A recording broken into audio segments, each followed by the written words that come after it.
Hello everybody, my name is Kelsey, and today you're going on a tour to see our school, USDB, where you'll discover why it's the greatest school in the world.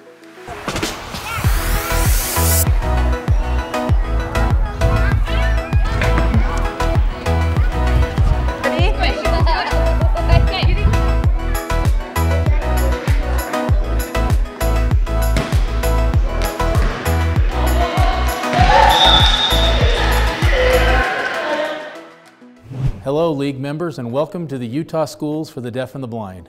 I'm Joel Coleman, the superintendent, and it's exciting for us to have you here.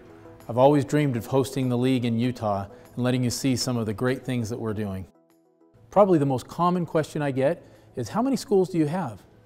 The simple answer is, we have three main campuses in Utah. But in reality, we serve students in every corner of the state, in almost every school district, wherever they are. We go to them and do whatever it takes to make sure they're successful. Our headquarters at the Utah Schools for the Deaf and Blind are located on our Ogden campus, about an hour north of Salt Lake.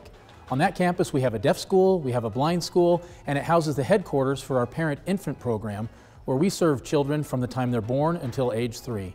It's located at the base of Ben Lomond Peak in one of the most picturesque areas of the whole state. Our largest campus, where you are today, is located in Salt Lake County.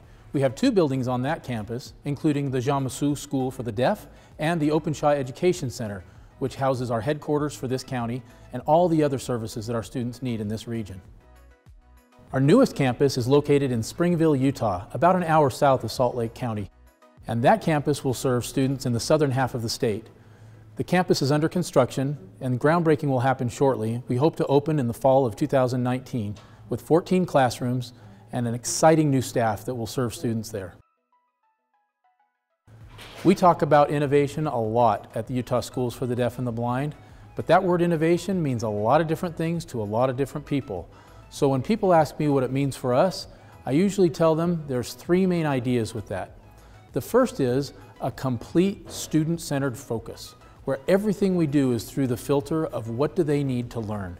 The second part of that overlaps with it, is a competency-based approach where we really measure their true learning and not just how they jump through hoops in our system. And the third part is integrating technology. We will use whatever tool works for our students, and when they're blind or deaf or visually impaired or hard of hearing, there are amazing technologies now that help the learner keep up with all of their peers who are not disabled. As we were working to create online learning materials for our students, we had the issue of accessibility, where my students who are deaf and hard of hearing couldn't hear the content that was being presented or the materials that are presented to them. And so we found a solution to our problem through GoReact.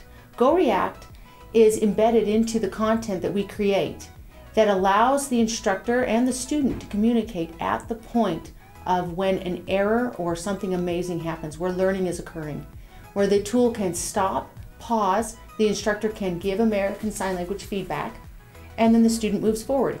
And if the student wants to respond, the student can sign back to the teacher at that exact precise moment. It's allowed our students to achieve greater heights and to be able to have access to the tools that everybody else has access to. Part of the way that we do some innovations is our STEM activities for our kids who are blind and visually impaired.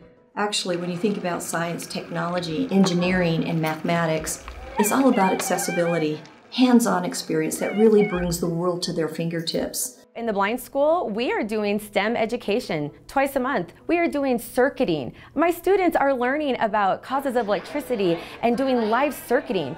We are programming robotics. We are doing amazing things. We are learning about moldable plastic, thermal, everything, and building everything in new directions.